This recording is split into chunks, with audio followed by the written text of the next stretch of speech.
কাৰণ আমি জানো যে গ্ৰন্থ পঢ়াৰ প্ৰতি মানুহৰ আগ্ৰহ সেই আগৰ আগ্ৰহটো এতিয়া নাই মানুহে গ্ৰন্থ নিকিনে আৰু নৱপ্ৰজন্মইটো গ্ৰন্থৰ লগত সম্পৰ্ক প্ৰায় নোহোৱা হৈ যোৱাৰ দৰে হৈছে কাৰণ ইতিমধ্যে আমাৰ এই উদ্দেশ্য ব্যাখ্যাত এগৰাকী সাধাৰণ সম্পাদকে কৈ গৈছে যে যেতিয়াৰ পৰা আপোনাৰ ইলেক্ট্ৰনিক মিডিয়াৰ আমাৰ যিটো ছ'চিয়েল মিডিয়া আহিছে আমাৰ মোবাইলত যিটো ছ'চিয়েল মিডিয়া আহিছে তাৰ ফলত আমাৰ ল'ৰা ছোৱালীয়ে প্ৰায়ভাগেই মোবাইলতহে তেখেতসকলৰ গোটেই পৃথিৱীখন দেখা পায় কিন্তু গ্ৰন্থ পঢ়াৰ যিটো আমেজ বা গ্ৰন্থ পঢ়ি পেলাই যিটো জ্ঞান আহৰণ কৰিব পাৰি বা তাৰ পৰা যিটো আনন্দ লাভ কৰিব পাৰি সেই আনন্দৰ পৰা আমাৰ বিশেষকৈ ছ'চিয়েল মিডিয়া অহাৰ পৰা আমাৰ এই প্ৰজন্মটোৱে সেই আনন্দৰ পৰা তেখেতসকলে বঞ্চিত হৈ আহিছে ভূমিকা পালন কৰিব পাৰে আৰু সেইকাৰণে মই ভাবোঁ যে সুৰভি সাহিত্য গোষ্ঠী এই যিটো উদ্যোগ লৈছে যে কৃষ্ণাইৰ দৰে অঞ্চলত তেখেতসকলে 5 দিনীয়াকৈ এখন গ্ৰন্থমেলা আয়োজন কৰিছে সেইটো অত্যন্ত সাহসী আৰু সময় উপযোগী পদক্ষেপ এতিয়া গোটেই পৃথিৱীতে এটা চৰ্চা হৈছে যে ছ'চিয়েল মিডিয়াই কিদৰে আমাৰ নতুন প্ৰজন্মক নৱপ্ৰজন্মক বিপথে পৰিচালিত কৰিছে আপোনালোকে ইতিমধ্যে গম পাইছে যোৱাকালি বাতৰি কাকত উলিয়াইছে যে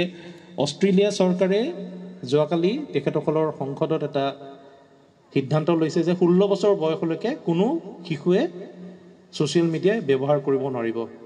এইটো 2025 চনৰ পৰা সেইটো তেখেতসকলে এনফৰ্চ কৰিব যাতে কোনো শিশু 16 বছৰ বয়সলৈকে কোনে ছ'চিয়েল মিডিয়া ব্যৱহাৰ কৰিব নোৱাৰে এইটো কিয় কৰিবলগীয়া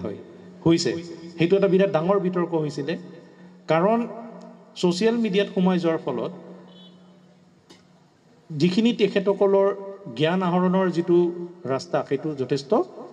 শেষ হৈ যায় অৰ্থাৎ মিডিয়াটো এটা কণ্ট্ৰল কৰা ছিষ্টেম মানে কাৰোবাক কেনেকৈ আপোনাক চিন্তা কৰিব আপুনি কি ভাবিব সেইটো ওপৰৰ পৰা জাপি দিয়া হয় কিন্তু গ্ৰন্থ যিটো অধ্যয়ন সেইটো আপোনাৰ নিজৰ চইচ আপোনাৰ নিজৰ পচন্দৰ কথা আপুনি কি পঢ়িব বিচাৰে সেইটো আপুনি নিজৰ ইচ্ছামতে সেই বিষয়ৰ গ্ৰন্থ উলিয়াই পঢ়িব পাৰে কিন্তু ছ'চিয়েল মিডিয়াই আপোনাক এনেকুৱা কৰি পেলাব আপোনাক এটা বশীভূত কৰি পেলাব আপোনাক দাস কৰি পেলাব যে আপোনাক এটা বিশেষ ধৰণৰ চিন্তা কৰিবৰ কাৰণে আৰু ইয়াত আহি পৰে কি ছ'চিয়েল মিডিয়াৰ জৰিয়তে বৃহৎ কৰ্পৰেট গোষ্ঠীসকলে তেখেতসকলৰ নিজৰ সামগ্ৰীসমূহ কেনেকৈ বিক্ৰী কৰিব পাৰি তেখেতসকলৰ নিজৰ বজাৰখন কেনেকৈ গঢ়িব পাৰি সেই বিষয়ত তেখেতসকলে বিভিন্ন ধৰণৰ পন্থা অৱলম্বন কৰে কিন্তু আমাৰ গ্ৰন্থ অধ্যয়নত আমাৰ যিটো স্বাধীনতা থাকে যে মই গল্প পঢ়ি ভাল পাওঁ মই উপন্যাস পঢ়ি ভাল পাওঁ মই ভ্ৰমণকাৰী কাহিনী পঢ়ি ভাল পাওঁ মই চিকাৰ কাহিনী পঢ়ি ভাল পাওঁ মই কবিতা পঢ়ি ভাল পাওঁ আপোনাৰ নিজৰ পচন্দ অনুসৰি আপুনি গ্ৰন্থখন উলিয়াই আপুনি পঢ়িব পাৰিব কিন্তু আমাৰ যিটো মোবাইলৰ জৰিয়তে আমি আমাৰ যিটো নিচা হৈ গৈছে সেই নিচাত আমাৰ জ্ঞান আহৰণৰ পথটো যথেষ্ট সৰু হৈ গৈছে ঠেক হৈ গৈছে সেইকাৰণে মই ভাবোঁ আমাৰ এনেকুৱা ধৰণৰ গ্ৰন্থমেলাৰ যথেষ্ট প্ৰাসংগিকতা আছে আৰু বিশেষকৈ নৱপ্ৰজন্মৰ ল'ৰা ছোৱালীসকলে যদি কিতাপৰ প্ৰতি পুনৰ আগ্ৰহটো আহি যায় তেখেতসকলে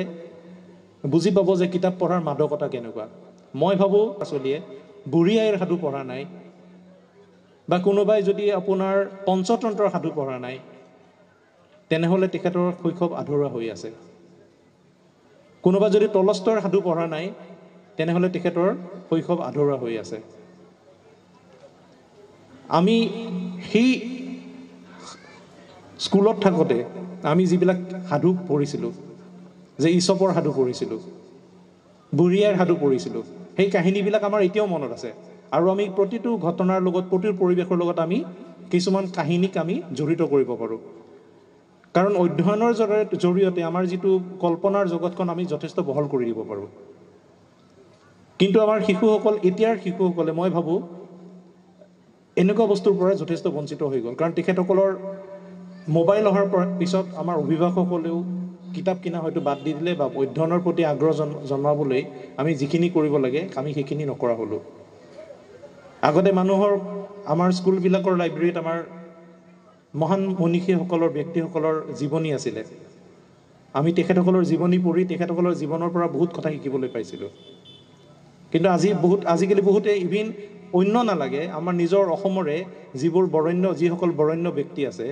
তেখেতসকলৰ জীৱন সম্পৰ্কীয় নাজানে। ৰসৰাজ বেজবৰুৱা কোন আছিলে, লক্ষীনাথ বেজবৰুৱা কোন আছিলে যদি সোধে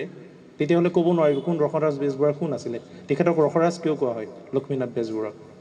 তো সেইটো আমাৰ কাৰণে দুখৰ কথা। এইটো হ'ল আমাৰ পঢ়িবলৈ আমি বাদ দিয়াৰ কাৰণে আমাৰ এইটো অৱস্থা হ'লগৈ। আমি যদি আমাৰ অধ্যয়নটো যদি আমাৰ কিতাপ পঢ়াৰ প্ৰতি যদি আগ্ৰহটো আমি বৰ্তাই ৰাখিলোঁ হয় তেনেহ'লে আমি নিজকে সমৃদ্ধ কৰাৰ উপৰিও আমাৰ নিজৰ সমাজখনকো আমি সমৃদ্ধশালী কৰিব পাৰিলোহেঁতেন।